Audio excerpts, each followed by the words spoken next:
enkuba genda kutonnya enkya oba ekiro ojja kusanga yemu emiti tetugenda kubeera. Olukiiko lw'ebyalo luyitiddwa mu ggombolola y'e Kirumba mu Lakayi okusala amagezi ku butya bwe bayinza okwenywereza ku ttaka lyabwe eryagala okubatwalibwako omugagga John Bagambe. Abatuuze bano baweze obutakkiriza mugagga ono okutwala ttaka lyabwe okulisimbako ekibira kya Kalitunsi. Nali mu nsonga zaabwe bampita ngezaako nange okutula nabo ng'omutuuze omu addidde mu bitooke wakati eno olusuku luli lusuku wakati naye nga alina okapoloti ndoza kali katono nnyo kale tekaweza na fuuti 10 ku 10 naye n'ateekawo emiti gya Kalitunsi eyo nga ye alaga nti gyansobola okukola ki okulimawo naye abatuuze beekubira endu Chairman yakozesa obuyinza bwe Chairman bw'eggombolola alaga nti oba onyigiriza abantu bange baggombolola noveeri nga kana kapoloti akaddako kako n'oleeta ekibanda kya firimu n'okikubaawo nga wawo amateeka gakugaanawo n'olwekyo etteeka kye linaatugamba kye tujja okukola ki okugenda.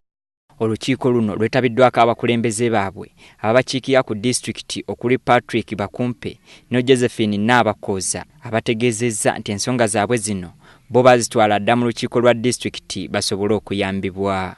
Etteeka ligamba nti abatuuze b'e Bukira okusinziira bwe balabye Kalitunsi ky'abakoze oyo aliwo omugagga aleme kugamba nti tukoze ettima.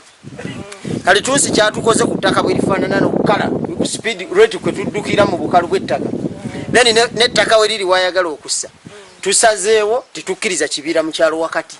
Aliwewo ebirime ebirala okugeza ng'emmwanyi nga naffe bwe tuzirina wano naye aleme kututeeka kibira kya Kalitunsi wakati mu bibanja by'abantu.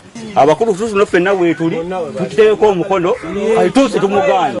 Ssentebe wa ggombolola y'e Kirumba Joseph Teri Mulungi alabudde omugagga ono John Bagambe obuteetantala kujooga batuuze be. Kubanga bwamusimba n'amutuusa kumpi ebibanja byonna ebibadde bikola ki binywebwa n'olwekyo aba alina okuteekawo distance ennene naye ateera bakaluka approach katuli bona okateekako distance ennene wanoopima newali n'opima ajja kusigazawo akantu katono nnyo ekiraba wandibadde omuadvising yandibadde akolerawo ki ekirala. Bano okwogera bino ng'omukozi w'omugagga Beka ganaafa awulira era n'abasuubiza nga bw'agenda okutuusa ensonga zaabwe eri mukama we. Yasooka n'asimba yagula wano n'asimba ebitooke ebigaana n'asimba muwogo n'alimira ku ttaka kati n'asalawo wanti ekifo ky'okufiirwa obufiirwa negenda isigala nebiransi kasimbewo ki Kalitunsi olw'okuza obutonde bw'ensi